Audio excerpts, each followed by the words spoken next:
ತಹಸೀಲ್ದಾರ್ ಇಂಡಿ ಅವರ ಮುಖಾಂತರ ಮನವಿಯನ್ನು ಸಲ್ಲಿಸಿದ್ದಾರೆ. ಇದರಲ್ಲಿ ಇನ್ನೊಂದು ಬೇಡಿಕೆಗಳನ್ನು ಒಂದು ರಿಪೋರ್ಟ್ ಮಾಡಿದ್ದಾರೆ. ಇಂಡಿ ತಾಲೂಕನ್ನು ಬರಗಾಲ ಪೀಡಿತ ಮಾಡೋದು, ಪರಿಹಾರ ಘೋಷಣೆ, ಸಾಲ ಮನ್ನಾ, ಉದ್ಯೋಗ ಖಾತ್ರಿ, ಆಮೇಲೆ ನೀರಾವರಿ ಯೋಜನೆ, ಕೆರೆಗೆ ನೀರು ತುಂಬುವ ಯೋಜನೆ, ದನ ಕರುಗಳಿಗೆ ಆಮೇಲೆ ಗೋಶಾಲೆ ತೆಗಿತಕ್ಕಂಥದ್ದು, ಮಗನಕುಂ ಸಾಗುವಳಿದಾರರಿಗೆ ಪತ್ರ ನೀಡತಕ್ಕಂಥದ್ದು, ಸಂಧ್ಯಾ ಸುರಕ್ಷೆ, ಇದರೆಲ್ಲ ಪಿಂಚಣಿ, ವಿದ್ಯುತ್ ಖಾಸಗೀಕರಣ, ಆಮೇಲೆ ಇತರ ಜಮೀನುಗಳನ್ನು ಕೈಗಾರಿಕೆಗಳ ತೆಗೆದುಕೊಳ್ಳುವ ಮುನ್ನ ಅವ್ರದ್ದು ಪರ್ಮಿಷನ್ ತಗೋಬೇಕನ್ನೋದನ್ನು. ಸೊ ಇವೆಲ್ಲ ವಿಷಯಗಳ ಬಗ್ಗೆ ನಾವು ಮಾನ್ಯ ಉಪವಿಭಾಗಾಧಿಕಾರಿಗಳ ಮುಖಾಂತರ ಮಾನ್ಯ ಜಿಲ್ಲಾಧಿಕಾರಿಗಳಿಗೆ ತುರ್ತಾಗಿ ಇವೆಲ್ಲ ಮನವಿಗಳಿಗೆ ಈ ಥರ ನಮ್ಮದೊಂದು ಪ್ರತಿಭಟನೆ ಮುಖಾಂತರ ನಮಗೆ ಮನವಿಯನ್ನು ಸಲ್ಲಿಸಿದ್ದಾರೆ. ಇದಕ್ಕೆ ತುರ್ತಾಗಿ ಸ್ಪಂದಿಸಬೇಕು ಅನ್ನೋದನ್ನು ನಾವು ಮಾನ್ಯ ಜಿಲ್ಲಾಧಿಕಾರಿಗಳ ಗಮನಕ್ಕೆ ತರ್ತೇವೆ. ಆಮೇಲೆ ಈ ದಿಶೆಯಲ್ಲಿ ಕೆಲಸಗಳನ್ನು ಮುಖಾಂತರ ತಮ್ಮಲ್ಲಿ ಯಾವ್ಯಾವರು ಅವ್ರು ಇಲ್ಲೇ ಬಗೆಹರಿಸ್ತಾರೆ. ನೋಡ್ರಿ ಸರ್, ವಯಸ್ಸಾಗ್ಯದ, ಅವರು ನಿಜವಾಗಿದ್ದವರು ಅದು ಹೋಗಿಬಿಡ್ತಾವ. ಯಾರು ಡೂಪ್ಲಿಕೇಟ್ ಪಿಂಚಣಿಗೆ ಸಂಬಂಧಪಟ್ಟಂಗೆ ಇದಕ್ಕೆ ಒಂದು ಸರ್ಕಾರದಂತಲ್ಲಿ ಒಂದು ಕಮಿಟಿಯನ್ನು ಮಾಡಿದ್ದಾರೆ. ಸೊ ಅವರು ಒಂದು ಎಲ್ಲ ಯಾರ್ಯಾರು ಎಲಿಜಿಬಲ್ ಇದ್ದಾರೆ ಮತ್ತು ಅವರೊಂದು ದಾಖಲಾತಿಗಳ ಸಂಗ್ರಹ ಮಾಡ್ಕೊಂಡು ಕೇಳಿದ್ದಾರೆ. ಸೊ ಆ ದಾಖಲಾತಿಗಳ ಸಂಗ್ರಹ ಆದಮೇಲೆ ಸೊ ನಾವು ಮತ್ತೆ ಅದನ್ನು ನೀವು ದಾಖಲೆಗಳನ್ನು ತೊಗೊಂಡು ಆಮ್ಯಾಗ ಬಂದ್ ಮಾಡಿರಿ. ಆ ದಾಖಲೆಗಳು ತೊಗೊಳೋದು, ಪರಿಶೀಲನೆ ಮಾಡೋದು ಆ ನಂತರದಲ್ಲಿ ಇರಲಿ. ಆದ್ರೆ ಯಾರು ನಿಜವಾಗಿ ಅದಾರ ಅವ್ರಿಗೆ ಅಲ್ಲೇ ಬಿಟ್ಟರಿ, ಅವರು ರದ್ದು ಮಾಡಿ, ಯಾರು ಬೇಡ ಆಗಿದಾರ ಅವ್ರನ್ನೇ ಎಲ್ಲ ಚಲೋ ಅದಾವ. ನಮಗೇನು ಸರ್ಕಾರದ ಏನು ಮಾರ್ಗಸೂಚಿಗಳಿತ್ತು ಅದರ ಪ್ರಕಾರ ಕೆಲಸ ಆಗಿದೆ. ಇಲ್ಲಿ ನಾವು ಕೂಡ ಇತ್ತೀಚೆಗೆ ಪರಿಶೀಲನೆ ಮಾಡಿ ರದ್ದು ಮಾಡಿರಿ ಅಂತ ನಮ್ಮ ಬೇಡಿಕೆ.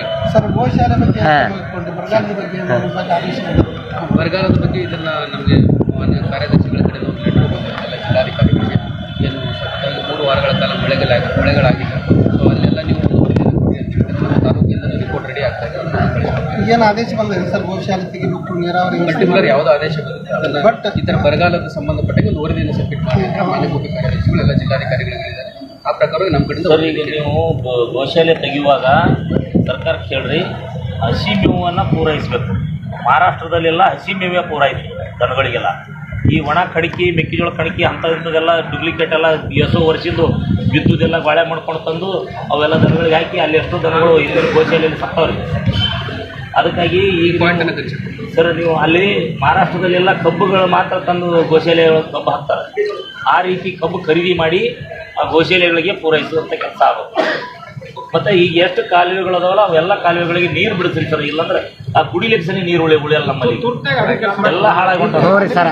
ಅದು ನೋಡ್ರಿ ಸರ್, ಅದು ಮೇನ್ ರೀ.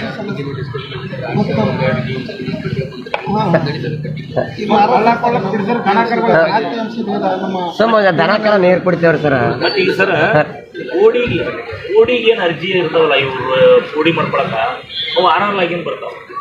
ಆರಾಲಾಗಿನ ಬಂದಾಗ ಒಂದೊಂದು ವರ್ಷಗಟ್ಲೆ ಆ ಕೋಡಿಗೆ ಇದು ಆರಾಲಾಗಿನ ಕ್ಲಿಯರೇ ಆಗಲ್ಲ.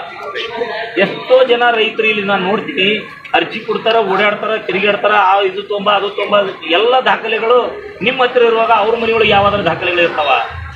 ಯಾಕೆ ಸುಮ್ಮನೆ ಇನ್ನೊಂದು ಆಫೀಸ್ಗೆ ನೀವು ಓಡಿಸಾಡ್ತೀರಿ? ನಿಮ್ಮದೇ ಆದದೊಂದು ಕಮಿಟಿ ಮಾಡಿ ಸಂಬಂಧಪಟ್ಟದ ಲಾಗಿನ್ ಬಂದಾಗ ಸಂಬಂಧಪಟ್ಟ ದಾಖಲೆಗಳನ್ನು ಲಗತ್ತಿಸಿ ಅದು ಕ್ಲಿಯರ್ ಮಾಡೋ ಕೆಲಸ ಮಾಡ್ಬೇಕಲ್ಲ ಸರ್. ತೋರಿ ಸರ್, ಹಿಂಗಾಗಿ ರೈತರು ಸುಮ್ಮನೆ ಅಲ್ಲಿ ಹೊಲ ಮನೆ ಕೆಲಸ ಬಿಟ್ಟು ಗಾಡಿ ಖರ್ಚು ಇಲ್ಲ, ಈ ಕಡೆ ಇದನ್ನು ಇಲ್ಲ, ಇಲ್ಲಿ ಬಂದಾಗ ಇಲ್ಲೊಂದು ಸಾವಿರ ಖರ್ಚಾಗೋದು, ಹೋಗು ಬರೋ ಕೆಲಸ, ಅಲ್ಲೊಂದು ಹಾಳು ಹಚ್ಬೇಕು. ಮತ್ತೆ ಬಂದಾಗ ಎಷ್ಟು ಪರಿಸ್ಥಿತಿ ಗಂಭೀರ ಅದ ನೋಡ್ರಿ ಸರ್. ರೈತರ ಮೊದಲೇ ಗೋಳದಲ್ಲಿ ಇದ್ದಾರೆ. ಬೆಳೆದಂತ ಬೆಳೆಗೆ ಬೆಲೆ ಇಲ್ಲ, ಅಲ್ಲಿ ಸರಿಯಾಗಿ ಮಳೆ ಇಲ್ಲ, ನೀರಿಲ್ಲ, ಗೊಬ್ಬರ ಬೀಜ ಎಲ್ಲ ತುಟ್ಟಿ ಆಗ್ಯಾವ. ಅಂತರದಲ್ಲಿನೂ ಒಂದು ಹೊಲದ ಕೋಡಿ ಮಾಡ್ಕೋಬೇಕಾದ್ರೆ ಒಂದು ಜೋಡ್ ಚಪ್ಪಲ್ ಹರಿವರಿಗೆ ಓಡಾಡ್ಬೇಕು. ಎಷ್ಟು ಕಷ್ಟ ಅದಂದ್ರೆ ನೋಡ್ರಿ. ಏನಾಗಿದೆ ಬರೀ ಚೇಂಬರ್ಲಿ ಬರಲಿ.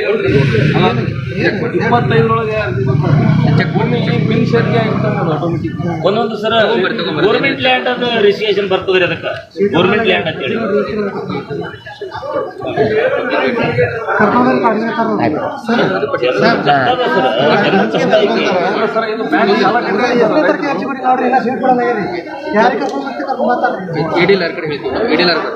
ಯಾರು ಎಲ್ಲ ಆಫೀಸರ್ ನೆಗ್ಲೆಕ್ಟ್ ಮಾಡ್ತಾರೆ ಸರ್.